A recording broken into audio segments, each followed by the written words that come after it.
going on, guys? Welcome back to the Rantin Review. Of course, we're talking very briefly today about AEW Dynamite from July 7th on TNT. And let's just get right into it. The biggest news out of it: Malaki Black, formerly known as Tommy End, and Aleister Black in the WWE, made his debut on AEW Dynamite. The big thing that happened here was they turned down the lights earlier in the night during the QT Marshall strap match against Cody Rhodes, which was a decent match, by the way, and Cody won. And they had chalked it up to being a weather power outage, which seemed like it was legit. I was like, oh, okay, well, whatever, it's Miami, that happened. They set that up, though, for an hour later in the show, when Arn Anderson comes out for an interview with Tony Schiavone, that the lights go off again. Again with Arn Anderson and Cody Rhodes and the Nightmare Family. But this time it was Malaki Black in the ring, looking very creepy, who gives the black mass, or whatever we're going to call it in the future, to Arn Anderson. Cody Rhodes comes out, argues with Black a little bit. He gets the black mass too, and the crowd loses their crap. Now, the interesting thing about this is a lot of people did not expect this at all this early, because it's only been a little over 35 days, 36, 37 days, since Aleister Black was released from WWE, and we all know about the 90-day no-compete clause. Now, the rumors are, and I've heard two different variations of that. One variation is that he had a clause that he could opt out after 30 days in his contract with WWE. The other one I heard is that he was still on his old NXT contract, and the NXT contract no-complete clauses are for only 30 days. So, whichever one it is, it's a big loss for WWE, and they ran all those promos for him to bring him back to WWE TV, but actually they ran all those promos, it seems now, to set up his character here in AEW. That wasn't the only cool thing on the night, though. We had some pretty cool matches. I enjoyed the Chris Statlander Orange Cassidy match against the Bunny and the Blade, and the way that ended up with Orange Cassidy getting knocked out, but Statlander getting the win anyway. We had a good sit-down interview with Darby Allin and Ethan Page with JR, where they really got, and this is one thing, again, I do like about AEW, they don't ignore the history of the wrestlers, that they know that the wrestlers came from places, their fans know that. So they touch back again on the history of Darby Allin and Ethan Page on the independents. Ethan Page having a family, Darby not having a family, and just putting all into wrestling, and why it took Ethan Page a lot longer to get to wrestling in the big time than it did Darby Allin. Of course, Ethan Page saying that Allin wouldn't be where he is if it wasn't for him wrestling Ethan Page, and they're going to settle this in the coffin match coming up at Fyter Fest. Britt Baker would not be outdone. She had her own really special interview where she kind of threw shade at WWE by talking about Tony Khan, kind of getting blood money because of the whole Vicky Guerrero thing and all of this other stuff.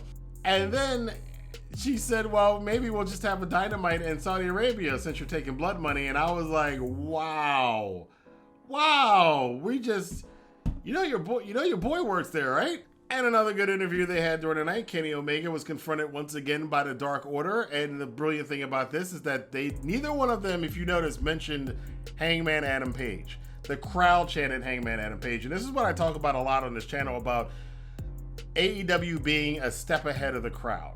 They were a step ahead of the crowd. They knew what they were doing. They knew what the crowd was going to do, so they were ahead of it. And then when Hangman Page finally comes out, he gets a big pop. And the brilliant piece of them, too, with the storytelling here, is that when Hangman took out Gallows and Anderson, he winds up on the ring apron in the same position he was at the end of that tag match that they had against the Bucks last year at Revolution 2020, when we all thought he was going to hit the buckshot lariat, or it looked like he was setting up for it against Omega then.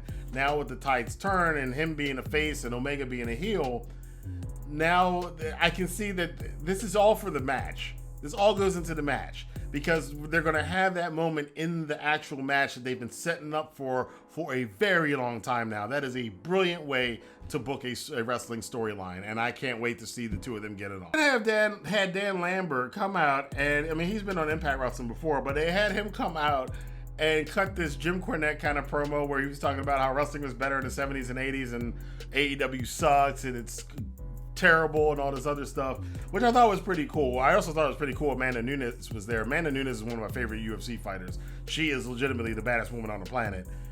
Sorry, Ronda Rousey, but Nunes is that if you've ever seen her fight, Nunes is a badass.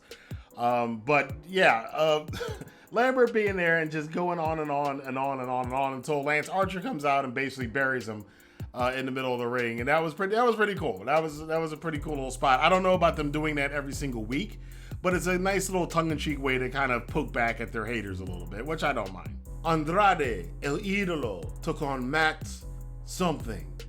The problem is that Matt something actually was a better performer in the match than El Idolo. Now, yeah, El Idolo won the match. It was his debut. It was an okay debut, but I expect a lot more from him, and we all expect a lot more from him. We all know he can do a lot more. He had the match of the year a couple years ago. He almost stole it from him and Johnny Gargano on NXT. Nearly stole match of the year a couple years ago from anything. If it hadn't been for that Omega Okada match that went 2 out of 3 falls, I think that was the same year, he would have won match of the year that year. And Andrade can go. We know Matt Sydal can go. We expected a better match out of it, but I think El Idolo just needs to get acclimated to the style. Probably the same thing is going to be the case for Malaki Black when he finally gets in the ring. They're just going to have to get acclimated to going balls to the wall like the rest of these guys do on this roster. That's the AEW style compared to the WWE style. Speaking of that, the main event was a World Tag Team Championships street fight match between the Young Bucks against Penta and Eddie Kingston.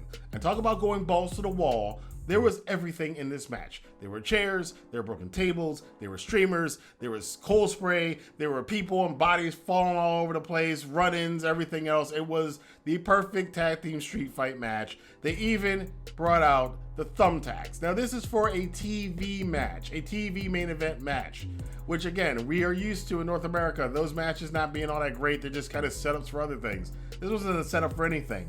This was just these guys going out there and giving the best match they possibly could, which is why so many fans respect what AEW is doing.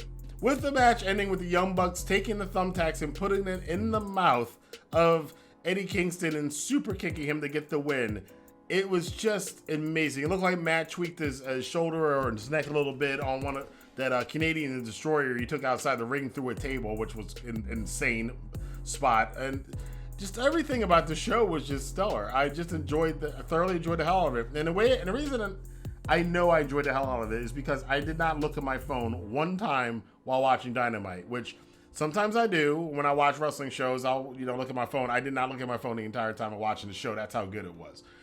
So definitely it's a suggestion for me to watch this. And just damn, they're back in form again, because between this main event and of course last week's main event with MJF and Sammy Guevara, we've had 2 back-to-back weeks of some of the best TV matches, if not some of the best matches of the year on AEW Dynamite. So for all of you guys out there who are not watching it, you need to watch it. It's a damn good wrestling show. Yeah, it might not be quite New Japan, it might not be quite Ring of Honor, it might not have all the bombast of WWE or whatever, but damn it all to hell, they got a killer roster. They got guys and girls who are just working their asses off, and they have some pretty damn good storytelling, some good old school wrestling storytelling that still works. You don't have to make it complicated, and it works. But I want to know what you guys think, though. If you saw AEW Dynamite this past week, let your voice be heard in the comment box below. I will see you guys soon for more news, rumors, and reviews here on the Rantin Review. Have a good day.